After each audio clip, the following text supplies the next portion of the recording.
CIET NCERT द्वारा प्रस्तुत है कक्षा 6 की गणित की पाठ्यपुस्तक का ध्वनि पाठ।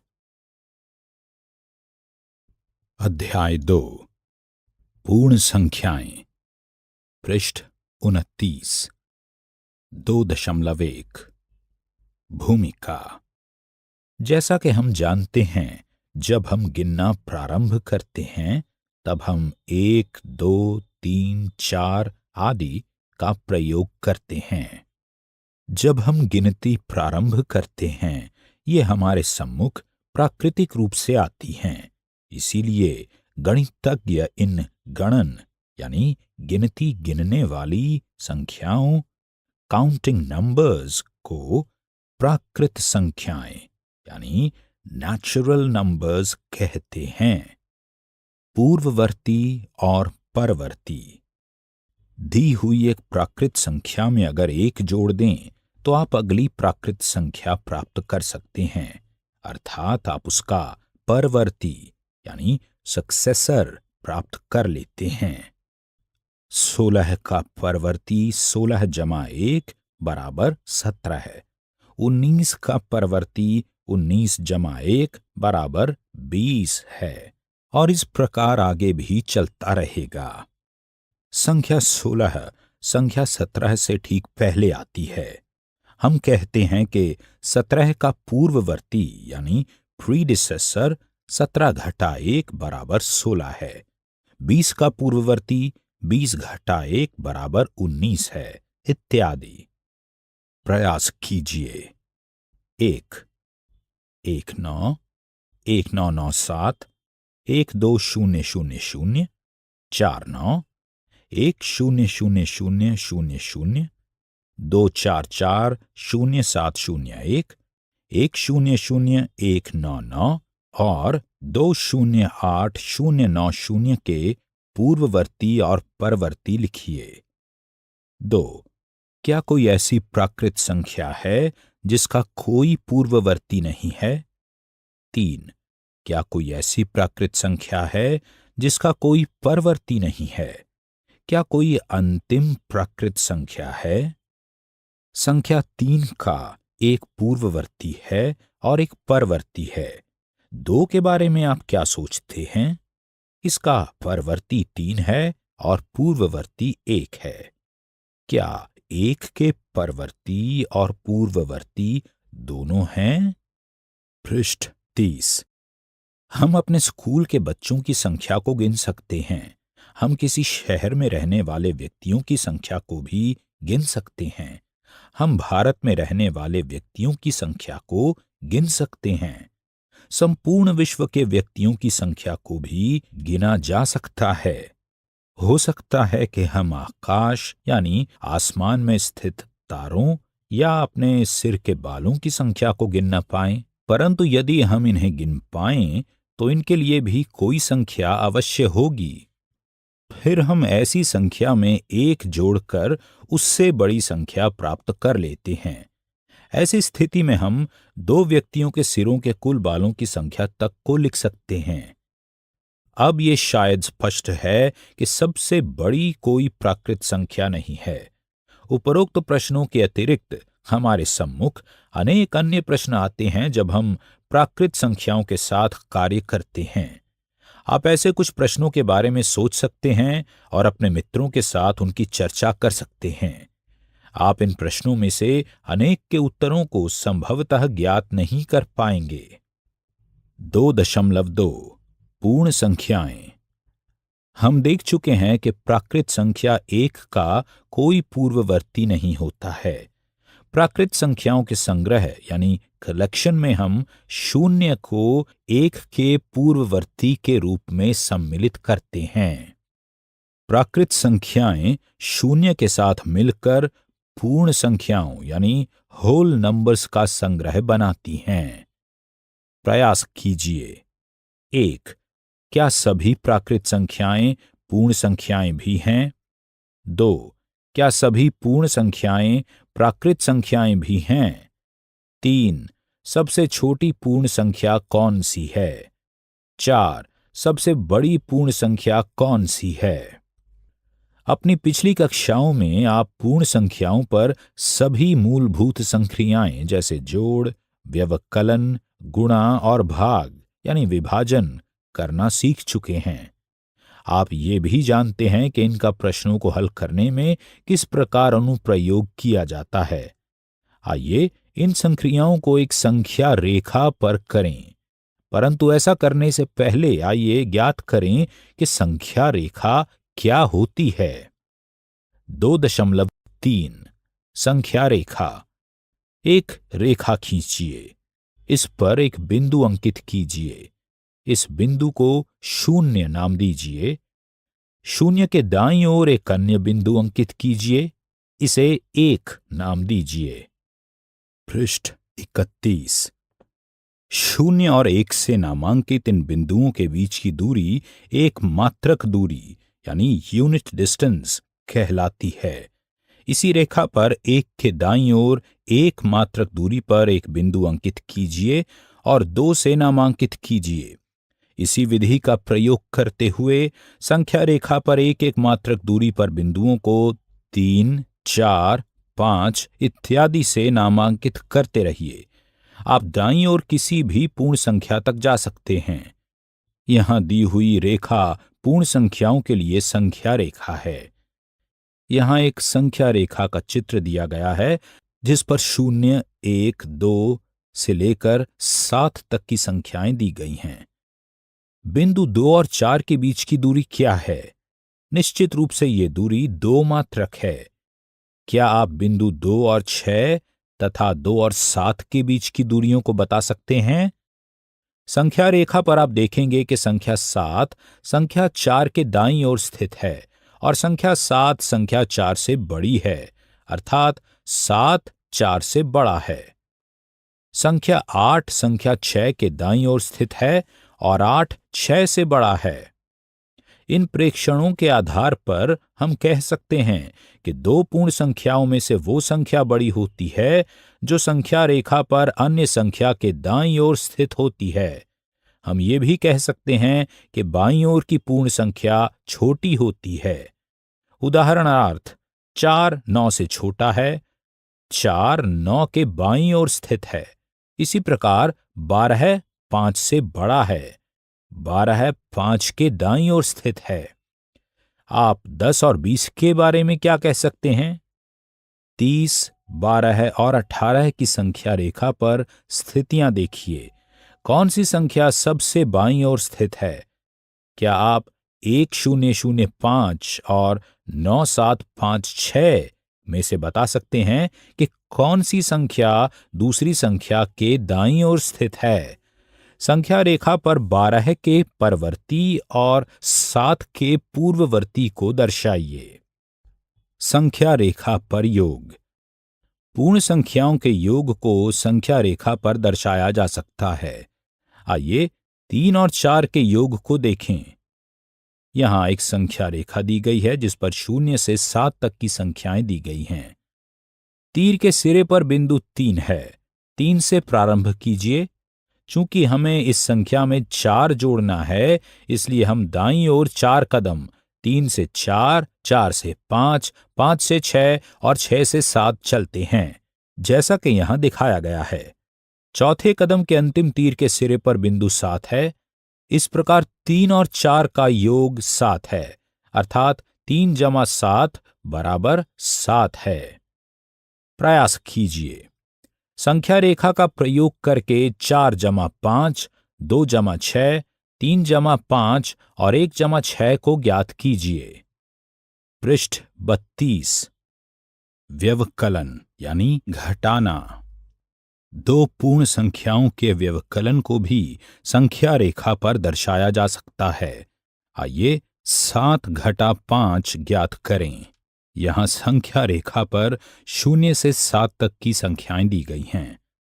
तीर के सिरे पर बिंदु 7 है। 7 से प्रारंभ कीजिए। चूंकि 5 को घटाया जाना है, इसलिए हम बाईं ओर एक मात्रक वाले 5 कदम चलते हैं। हम बिंदु 2 पर पहुंचते हैं। हमें 7 घटा 2 बराबर 2 प्राप्त होता है।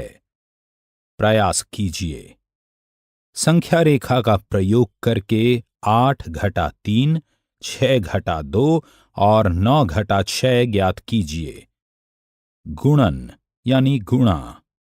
अब हम संख्या रेखा पर पूर्ण संख्याओं के गुणन को देखते हैं। यहाँ एक संख्या रेखा दी गई है जिस पर 0 से 12 तक की संख्याएं हैं। आइए 4 गुणा 3 ज्ञात करें। 0 से प्रारंभ कीजिए और दाईं ओर एक बार में 3 मात्रकों के बराबर के कदम चलिए। ऐसे 4 कदम चलिए। आप कहां पहुंचते हैं? आप 12 पर पहुंच जाएंगे। इसलिए हम कहते हैं कि 4 गुणा 3 बराबर 12 है। प्रयास कीजिए। संख्या रेखा का प्रयोग करके 2 गुणा 6, 3 गुणा 3 और 4 गुणा 2 को ज्ञात कीजिए। प्रश्नावली 2.1 1 10999 के बाद अगली 3 प्राकृत संख्याएं लिखिए। 2 10001 से ठीक पहले आने वाली 3 पूर्ण संख्याएं लिखिए। 3 सबसे छोटी पूर्ण संख्या कौन सी है? 4 32 और 53 के बीच में कितनी पूर्ण संख्याएं हैं? 5 निम्न के परवर्ती लिखिए। ए 2440701, बी 100199, सी 1099999, डी 2345670। 6 निम्न के पूर्ववर्ती लिखिए। ए 94, बी 10000, सी 208090, डी 7654321। 7 संख्याओं के निम्नलिखित युग्मों में से प्रत्येक के लिए संख्या रेखा पर कौन सी पूर्ण संख्या अन्य संख्या के बाईं ओर स्थित है? इनके बीच में उपयुक्त चिन्ह का प्रयोग करते हुए इन्हें लिखिए। चिन्ह से आपको यह बताना है कि कौन सी संख्या बड़ी है या छोटी है। पृष्ठ 33। ए 530503, बी 370307, सी 98765 56789, डी 9830415 1002301। 8 निम्नलिखित कथनों में से कौन से कथन सत्य हैं और कौन से कथन असत्य हैं? ए 0 सबसे छोटी प्राकृत संख्या है।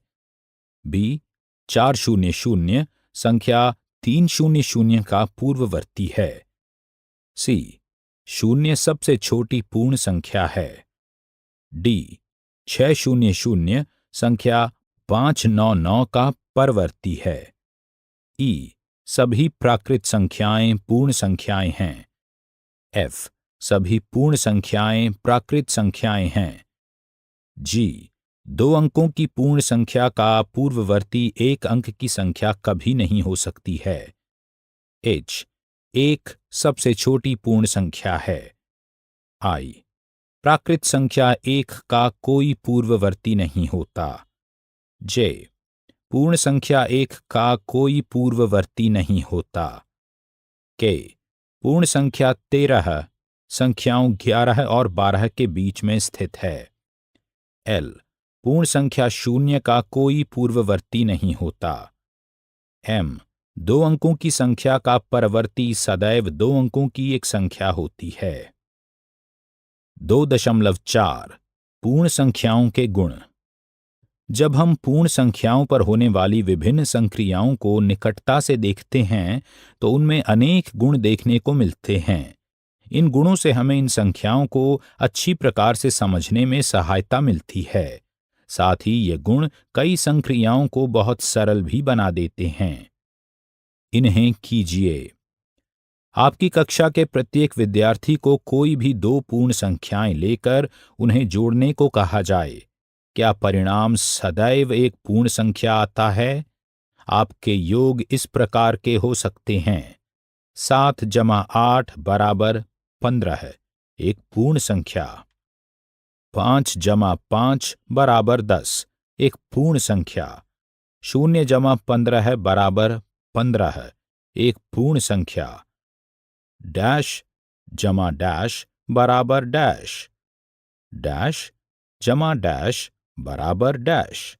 रिक्त स्थानों की पूर्ति कीजिए। पूर्ण संख्याओं के ऐसे ही 5 और युग्म लेकर योग ज्ञात कीजिए। क्या योग सदैव एक पूर्ण संख्या है? क्या आपको पूर्ण संख्याओं का कोई ऐसा युग्म प्राप्त हुआ जिनका योग एक पूर्ण संख्या नहीं है? ऐसी कोई 2 पूर्ण संख्याएं प्राप्त करना संभव नहीं है जिनका योग एक पूर्ण संख्या न हो। हम कहते हैं कि 2 पूर्ण संख्याओं का योग एक पूर्ण संख्या होती है। चूंकि पूर्ण संख्याओं को जोड़ने से पूर्ण संख्या ही प्राप्त होती है, इसलिए पूर्ण संख्याओं का संग्रह योग के अंतर्गत समवृत यानी क्लोज्ड है। पृष्ठ 34। ये पूर्ण संख्याओं के योग का समवृत गुण यानी क्लोजर प्रॉपर्टी कहलाता है। क्या पूर्ण संख्याएं गुणन यानी गुणा के अंतर्गत भी समवृत हैं? आप इसकी जांच किस प्रकार करेंगे? आपके गुणन इस प्रकार हो सकते हैं। 7 गुणा 8 बराबर 56, एक पूर्ण संख्या। 5 गुणा 5 बराबर 25, एक पूर्ण संख्या। 0 गुणा 15 बराबर 0, एक पूर्ण संख्या। डैश गुणा डैश बराबर डैश, डैश गुणा डैश बराबर डैश। रिक्त स्थानों की पूर्ति कीजिए। 2 पूर्ण संख्याओं का गुणनफल भी एक पूर्ण संख्या ही होती है। अतः हम कह सकते हैं कि पूर्ण संख्याओं का संग्रह अर्थात निकाय गुणन के अंतर्गत समवृत है। समवृत गुण। पूर्ण संख्याएं योग के अंतर्गत तथा गुणन के अंतर्गत समवृत होती हैं। सोचिए, चर्चा कीजिए और लिखिए। 1. पूर्ण संख्याएं व्यवकलन यानी घटाने के अंतर्गत समवृत नहीं होती हैं। क्यों? आपके व्यवकलन इस प्रकार के हो सकते हैं। 6 घटा 2 बराबर 4, एक पूर्ण संख्या। 7 घटा 8 बराबर डैश, एक पूर्ण संख्या नहीं। 5 घटा 4 बराबर 1, एक पूर्ण संख्या। 3 घटा 9 बराबर डैश, एक पूर्ण संख्या नहीं। अपनी ओर से कुछ और उदाहरण लीजिए और उपरोक्त कथन की पुष्टि कीजिए। 2. क्या पूर्ण संख्याएं विभाजन यानी भाग के अंतर्गत समवृत हैं? नहीं। निम्न सारणी को देखिए। 8 भाग 4 बराबर 2, एक पूर्ण संख्या। 5 भाग 7 बराबर 5/7, एक पूर्ण संख्या नहीं। 12 भाग 3 बराबर 4, एक पूर्ण संख्या। 6 भाग 5 बराबर 6/5, एक पूर्ण संख्या नहीं। अपनी ओर से कुछ और उदाहरण लेकर उपरोक्त कथन की पुष्टि कीजिए। अभी आप सुन रहे थे कक्षा 6 की गणित की ध्वनि पाठ्य पुस्तक। वाचन स्वर गौरव मारवा। निर्माण सहयोग सौम्या मलिक। निर्माण विमलेश चौधरी तथा प्रस्तुति CIET NCERT नई दिल्ली, भारत।